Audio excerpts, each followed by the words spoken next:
안녕하세요. 칼리지 피직스 기초물리학 9장 고체와 유체입니다. 자, 9장에서 공부할 내용은 먼저 고체, 액체, 기체와 같은 물질의 상태에 대해서 1절에서 공부를 하고요. 그 다음에 2절부터 유체에 대해서 얘기를 하는데, 그 유체는 물체 모양이 일정하게 유지가 안 되고, 또 유체에다 힘을 가해도 그 힘의 효과가 전체에 골고루 퍼지질 않죠. 그래서 어느 한 점에서의 질량과 어느 한 점에서의 힘의 효과를 구분해서 기술할 필요가 있습니다. 그래서 2절에서 그 질량과 힘에 관한 밀도하고 압력을 정의를 합니다. 그 다음에 이제 3절, 4절에서 압력에 대해서 압력이 깊이에 따라서 어떻게 변하느냐, 또 압력을 측정하는 방법에 대해서 공부를 하고요.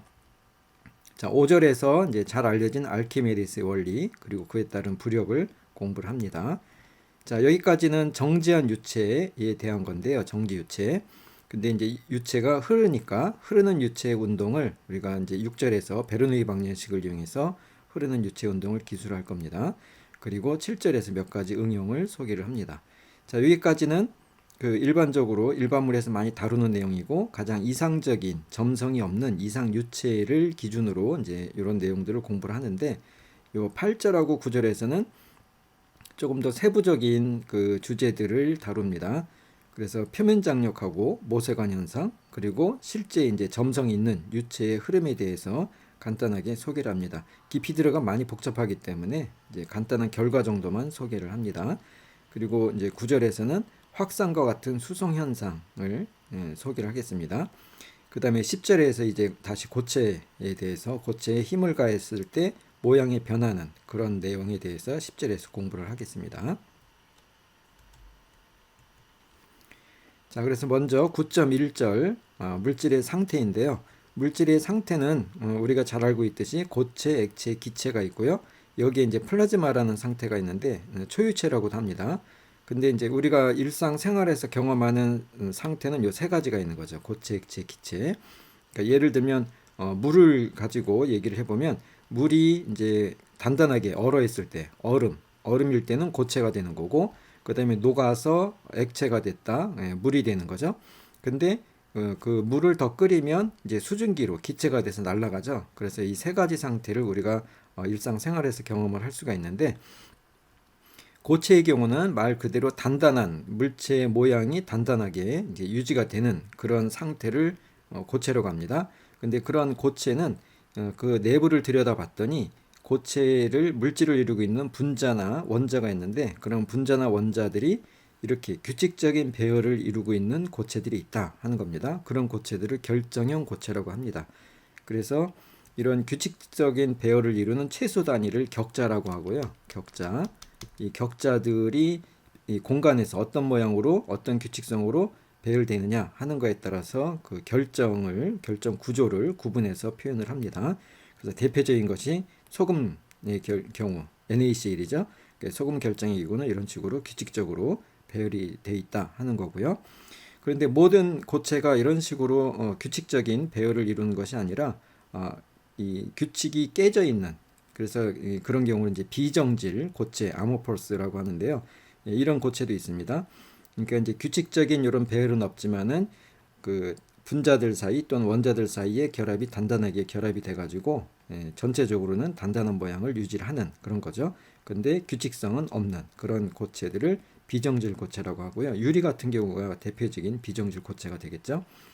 자, 그런데 이런 고체에 대해서는 이제 단단해서 물체의 모양이 전혀 변하지 않느냐, 그런 거는 이제 뒤에서 얘기하게 될 강체라고 해서 가장 이상적인 이제 상황을 그 설정을 하는데, 실제는 힘을 가하면 물체가 이제 찌그러지죠. 모양이 약간 변합니다.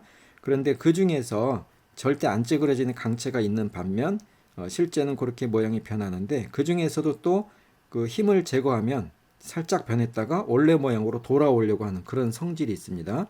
그런 것을 이제 탄성이라고 하는데, 대표적인 것이 용수철 같은 경우, 용수철을 잡아당기면 늘어났다가 놓으면 원래대로 돌아가잖아요. 그런 성질을 이제 탄성인데, 일반적인 고체가 갖고 있는 탄성에 대해서 얘기를 합니다. 그래서 이 고체 탄성에 대해서는 이 분자하고 분자 또는 원자하고 원자가 이렇게 용수철로 연결이 되어 있는 것처럼 모형화합니다. 그러니까 실제는 용수철이 있는 건 아닌데 분자 간의 인력이 요 가까운 거리 평형 상태를 유지하는 거리 근처에서는 용솔처럼 우리가 그 근사적으로 표현할 수 있다가 되는 겁니다. 그래서 그 말은 뭐냐면 이 분자 간의 거리가 더 가까워지면 용솔이 압축이 돼서 밀어내는 것처럼 서로 청력을 가하고, 또는 분자 간의 거리가 조금 더 멀어지면, 평형보다 더 멀어지면 용솔이 늘어났기 때문에 당겨주는, 그래서 인력이 가해져서, 그래서 이 분자 간의 거리를 이 평형 값에 이제 그 크게 변하지 않게 항상 유지하려고 하는 그런 성질이 있다. 그런 것들을 탄성이다 합니다. 그래서 이제 고체는 이런 결정이나 비정질이나 탄성을 공부를 하는데, 이제 이러한 결정이나 비정질에 대해서는 이제 많이 복잡하기 때문에 일반 물리에서는 다루지 않고요. 요 탄성에 대해서는 간단하게 알려진 결과들 위주로 저 뒤에서 공부를 합니다. 그 다음에 액체는 이런 고체보다 분자들의 그 결합이 느슨합니다. 느슨한데 여전히 완전히 끊어진 건 아니고 결합이 유지된 상태에서 느슨하게 그 결합이 되기 때문에 비교적 고체에 비해서는 분자 운동이 자유롭습니다. 그런데 그렇게 자유로우면서 결합은 어느 정도 있기 때문에 이 지속적인 충돌을 겪으면서 불규칙하게 분자들이 움직이게 됩니다. 그런 운동을 브라운 운동이라고 합니다. 그래서 물에다가 꽃가루를 띄워놓고 꽃가루를 관찰하고 있으면 꽃가루가 가만히 있지 못하고 계속 불규칙적으로 왔다 갔다 움직이는 것을 관찰할 수가 있습니다. 그것은 이 물 분자들이 움직이면서 계속 이 꽃가루하고 불규칙하게 충돌하기 때문에 그 충돌에 의해서 꽃가루가 이제 같이 불규칙한 그 모양을 보인다. 그렇게 우리가 해석할 수 있는 겁니다. 그래서 액체는 완전히 분자들이 독립적으로 움직일 정도로 그 떨어져 있는 건 아닌데 비교적 자유로운 상태에서 지속적으로 충돌을 겪으면서 불규칙하게 움직인다. 그렇게 액체의 상태를 표현할 수가 있습니다. 그 다음에 이제 기체는 이 액체보다 더 분자들이 멀리 떨어지고 더 자유롭게 움직입니다. 그래서 분자들이 움직이는 것이 이 속박되지 않은 움직임이기 때문에 무질서하고요, 마구잡이로 움직이는 그런 상태가 기체가 되겠습니다. 자, 근데 이 기체보다 온도가 더 이제 높아지면은, 그러면 기체까지는 분자다 원자다 하는 물질의 성질을 표현할 수 있는 최소 단위가 있는데, 그 최소 단위들이 이제 쪼개지는 그런 상황이 발생합니다. 그래서 이제 플라즈마라는 것은 원자나 분자가 원자, 중성의 원자로 존재하지 못하고 그 양자나하고 전자로 분리되는 겁니다.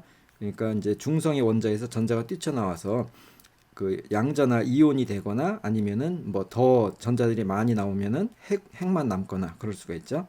그래서 이 전자들이 그 원자에서 분리돼 가지고 전자와 이온, 그 전하들이 이제 섞여 있는 그런 상태가 되는 겁니다. 물질을 구성하지 않고 이렇게 분리된 상태에서 섞여 있는 그런 그 이온화된 물질의 상태를 플라즈마라고 그렇게 얘기를 합니다. 그래서 우리가 자연에서 우리가 경험할 수 있는 플라즈마는 번개가 치는 현상은 일시적으로 플라즈마가 만들어졌다가 이제 그러니까 일시적인 플라즈마가 관찰됐다, 그렇게 이해할 수가 있고요. 전기 스파크 같은 것들도 플라즈마의 일종으로 우리가 볼 수가 있습니다.